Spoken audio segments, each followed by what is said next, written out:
जब एक दिन संध्या का समय मैं होटल से दूर एक कनकौवा लूटने बेतहाशा दौड़ रहा था। आंखें आसमान की ओर थी और मन आकाशगामी पथिक की ओर, जो मंद गति से घूमता पतंग की ओर चला जा रहा हो। मानो कोई आत्मा स्वर्ग से निकलकर विरक्त मन से नए संस्कार ग्रहण करने जा रही हो। बालकों की एक पूरी सेना लंबी और झाड़दार बांस लिए उसका स्वागत करने को दौड़ी आ रही थी। किसी को अपने आगे पीछे खबर ही न थी। सभी मानो उस पतंग के साथ आकाश में उड़ रहे हो, जहाँ सब कुछ समतल है। न मोटर कारें हैं, न ट्राम है, न गाड़ियाँ हैं। अचानक भाई साहब से मेरी मुठभेड़ हो गई, जो शायद बाजार से लौट रहे थे। उन्होंने वहीं मेरा हाथ पकड़ लिया और उग्र भाव से बोले, इन बाजारी लड़कों के साथ ठेले में कनकौवे के लिए दौड़ते तुझे शर्म नहीं आती? तुम्हें इसका कुछ लिहाज नहीं कि जब नीची जमात में नहीं हो, अब तुम मेरे बराबर में आने वाले हो। केवल एक ही जमात पीछे हो, बल्कि 8वीं जमात में आ गए हो और मुझसे केवल एक दर्जा नीचे हो। आखिर आदमी को कुछ तो अपनी पोजीशन का ख्याल रखना चाहिए। एक जमाना था कि लोग 8वां दर्जा पास कर नायब तहसीलदार हो जाते थे, लेकिन कितने ही मिडिलचियों को जानता हूँ जो आज अव्वल दर्जे के डिप्टी मजिस्ट्रेट सुपरिटेंडेंट हैं। कितने ही 8वीं जमात वाले हमारे लीडर और समाचार पत्रों के संपादक हैं। बड़े बड़े विद्वान उनकी मातहती में काम करते हैं, और तुम उसी 8वें दर्जे में आकर बाजारी लड़कों के साथ कनकौवे के लिए दौड़ रहे हो। मुझे तुम्हारी इस अक्लमंदी पर दुख होता है। तुम जहीन हो, इसमें शक नहीं है, लेकिन जेहन किस काम का है जो हमारे आत्मगौरव की हत्या कर डाले? तुम अपने दिल में समझ सकते होगे, मैं भाई साहब से महज एक दर्जा नीचे हूँ, और अब तुम्हें मुझको कुछ कहने का हक नहीं है। लेकिन यह तुम्हारी गलती है। मैं तुमसे 5 साल बड़ा हूँ, और चाहे आज तुम मेरी ही जमात में आ जाओ और परीक्षकों का यही हाल रहा, तो निसंदेह अगले साल तुम मेरे समकक्ष हो जाओगे, और शायद 1 साल बाद तुम मुझसे आगे भी निकल जाओ। लेकिन मुझ में और तुझ में जो 5 साल का अंतर है, उसे तुम क्या खुदा भी नहीं मिटा सकता।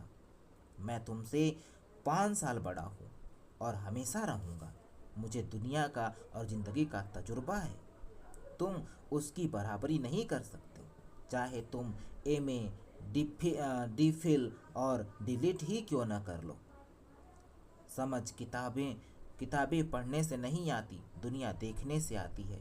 हमारी अम्मा ने कोई दर्जा पास नहीं किया, और दादाजी शायद 5वीं 6ठी जमात में के आगे नहीं गए। लेकिन हम दोनों चाहे सारी दुनिया की विद्या पढ़ लें, अम्मा और दादा को हमें समझने और सुधारने का अधिकार हमेशा रहेगा। केवल इसलिए नहीं कि वे हमारे जन्मदाता हैं, बल्कि इसलिए कि उन्हें दुनिया का हमसे ज़्यादा तजुर्बा है और रहेगा। अमेरिका के किस तरह की राज्य व्यवस्था है, और 8वें हेनरी ने कितने ब्याह किए, और आकाश में कितने नक्षत्र हैं, ये बातें चाहे न मालूम हो, लेकिन हजारों ऐसी बातें हैं जिनका ज्ञान उन्हें हम तुमसे ज़्यादा है। दैव न करे आज मैं बीमार हो जाऊं तो तुम्हारे हाथ पांव फूल जाएंगे। दादा को तुम तार भेजोगे, इसके सिवा तुम कुछ कर भी नहीं सकते हो। लेकिन तुम्हारी जगह अगर दादा हो तो किसी को तार नहीं भेजेंगे, ना घबराएंगे, ना बदहवास होंगे। पहले खुद मर्ज पहचान कर इलाज करेंगे, उसमें सफल न हुए तो किसी डॉक्टर को बुलाएंगे। बीमारी तो खैर बड़ी चीज़ है। हम तुम तो इतना भी नहीं जानते कि महीने भर का खर्च कैसे चले। जो कुछ दादा भेजते हैं उन उसे हम 20-22 तक खर्च कर डालते हैं, और फिर पैसे पैसे को मुमताज हो जाते हैं।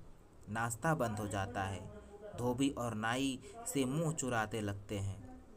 लेकिन जितना आज हम और तुम खर्च कर रहे हैं, उससे आधे में दादा ने अपनी उम्र का बड़ा भाग इज्जत और नेक नामी से के साथ निभाया है और एक कुटुंब का पालन किया जिसमें सब मिलकर 9 आदमी थे। अपनी हेडमास्टर साहब को ही देखो, एमए है, एमए है कि नहीं? और यहाँ के एमए नहीं, ऑक्सफोर्ड के एमए हैं। 1,000 रुपये पाते हैं, लेकिन उनके घर का इंतजाम कौन करता है? उनकी बूढ़ी माँ। हेडमास्टर साहब की डिग्री यहाँ बेकार हो गई है। पहले खुद घर का इंतजाम करते थे, खर्च पूरा नहीं पड़ता था, कर्जदार रहते थे। जब से उनकी माताजी ने प्रबंध अपने हाथ में ले लिया है, जैसे घर में लक्ष्मी आ गई हो। तो भाईजान, यह गरूर दिल से निकाल डालो कि तुम मेरे समीप आ गए हो और अब स्वतंत्र हो। मैं, भाई साहब ने थप्पड़ दिखाते हुए बोला, कि मैं इसका प्रयोग भी कर सकता हूँ। तुम्हें मेरी बातें जहर लग रही होंगी। मैं उनकी इस नई युक्ति से नतमस्तक हो गया। मुझे आज सचमुच अपनी लघुता का अनुभव हुआ और भाई साहब के प्रति मेरे मन में श्रद्धा उत्पन्न हुई। मैंने सजल आंखों से कहा, हरगिज नहीं, आप जो कुछ फरमा रहे हैं बिल्कुल सच है। आपको उसको कहने का अधिकार है। भाई साहब ने मुझे गले लगा लिया और बोले, कनकौवे उड़ाने से मैं मना नहीं करता, मेरा भी जी ललचाता है, लेकिन क्या करूं?